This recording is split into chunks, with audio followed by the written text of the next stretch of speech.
Assalamualaikum warahmatullahi wabarakatuh. Saya Rifki Kusoi Adiatma, mahasiswa Institut Agama Islam Tarbiyatul Thalabah Lamongan, Fakultas Tarbiyah, Prodi Pendidikan Agama Islam, semester 4A. Di tugas UAS mata kuliah Teknologi Pendidikan ini, saya akan memaparkan materi yang sudah saya siapkan, yakni materi tentang haji. Jadi, materi ini saya buat melalui Microsoft PowerPoint, kemudian saya kolaborasikan dengan Camtasia. Jadi fungsi dari Camtasia sendiri di sini adalah untuk mempermudah para guru, untuk mempermudah para pendidik supaya di saat membuat PowerPoint guru mampu atau masih bisa menjelaskan PPT yang sudah disiapkan melalui Camtasia ini sendiri. Lanjut kepada pembahasan tentang haji.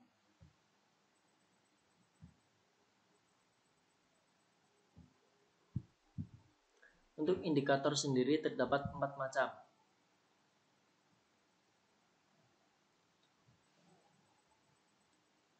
Kemudian di bab haji sendiri terdapat 6 poin pembahasan. Jadi kita akan membahas 6 poin pembahasan mengenai haji. Langsung yang pertama tentang pengertian.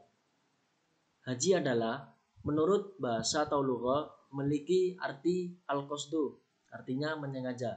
Sedangkan menurut istilah, haji adalah suatu ibadah yang dilaksanakan dengan sengaja ke Baitullah Mekah dengan maksud beribadah semata-mata karena Allah dengan syarat dan rukun tertentu.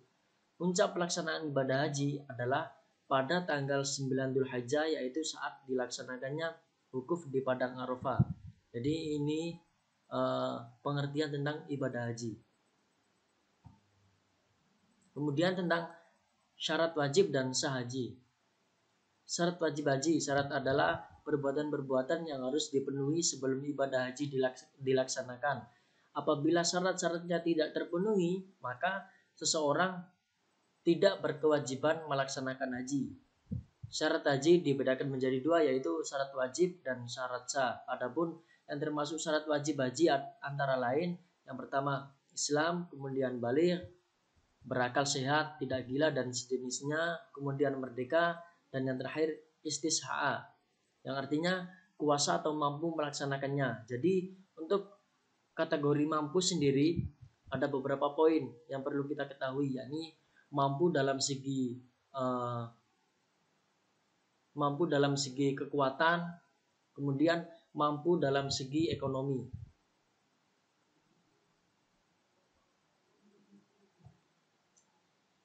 Kemudian tentang sunnah haji. Sunnah haji sendiri tergolong banyak. Yang pertama, yakni mendahulukan haji daripada umroh. Kemudian mandi sebelum ihram atau sebelum memakai baju ihram. Kemudian yang ketiga, sholat sunnah ihram 2 rakaat. Kemudian memperbanyak membaca talbiyah. Kemudian mencium atau mengusap hajar aswad di setiap putaran dalam tawaf. Kemudian melakukan tawaf kudung ketika baru masuk ke Masjidil Haram. Kemudian menunaikan sholat 2 rakaat setelah tawaf kudung. Kemudian masuk ke dalam Ka'bah Baitullah. Kemudian minum air zam-zam sesudah melaksanakan tawaf. Ini untuk kesunahan haji. Kemudian berlanjut ke macam-macam haji.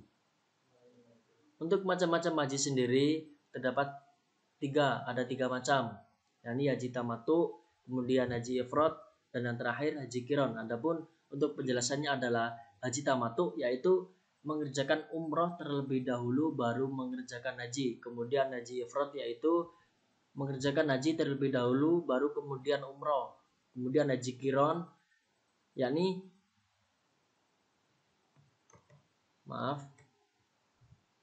haji qiran yakni mengerjakan haji dan umroh di dalam satu niat dan satu pekerjaan sekaligus. Jadi macam-macam haji sendiri terdapat 3 atau ada 3 macam, yakni haji tamattu, haji ifrad, dan haji qiran. Kemudian tentang rukun haji. Rukun haji adalah amalan yang harus dilaksanakan dan tidak boleh ditinggalkan Jika ditinggalkan, maka hajinya tidak sah. Adapun untuk rukun haji sendiri terdapat 6 poin atau 6 macam. Yang pertama ihram, kemudian wukuf di padang Arafah, kemudian tawaf, sa'i, tahallul, dan yang terakhir tertib.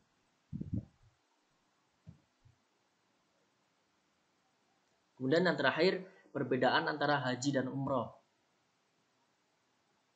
Perbedaan antara haji dan umroh adalah kalau haji hanya dilaksanakan pada bulan haji dan tidak bisa dilaksanakan di luar bulan itu.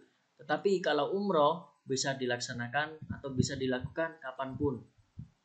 Kemudian rukun-rukun haji ada 5, yakni ihram, wukuf di Arafah, tawaf, sa'i, dan memotong rambut. Sementara untuk rukunnya umroh ada 4 macam, yakni ihram, tawaf, sa'i, dan memotong rambut. Perbedaan haji dan umroh hanyalah wukuf di padang Arafah yang hanya dilaksanakan oleh jamaah haji. Jadi perbedaan dari haji dan umroh sendiri dari segi waktu, haji hanya bisa dilaksanakan pada saat musim haji. Kemudian kalau umroh bisa dilaksanakan di waktu kapanpun. Kemudian untuk rukun-rukunnya, kalau haji memiliki 5 rukun, kemudian kalau umroh hanya memiliki 4 rukun, hanya meninggalkan wukuf di padang Arafah.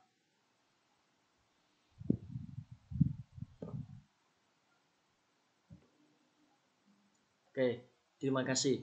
Mungkin cukup itu materi dari saya. Pada intinya di sini adalah penggunaan Camtasia sebagai media penyampaian guru di saat proses pembelajaran dimulai. Maksudnya di saat proses pembelajaran menggunakan PowerPoint. Jadi Camtasia di sini fungsinya adalah untuk mempermudah guru. Mungkin barangkali guru tidak bisa hadir di dalam kelas dan hanya bisa memberikan PowerPoint kepada siswa atau kepada mahasiswa biar tetap bisa menjelaskan atau bisa menerangkan. Jadi guru bisa menggunakan aplikasi Camtasia sendiri supaya guru masih bisa menyampaikan materi sesuai dengan apa yang diinginkan. Cukup itu dari saya. Pada intinya sekali lagi Camtasia fungsinya untuk mempermudah guru dalam penyampaian pembelajaran melalui PowerPoint. Oke, cukup itu dari saya. Wassalamualaikum warahmatullahi wabarakatuh.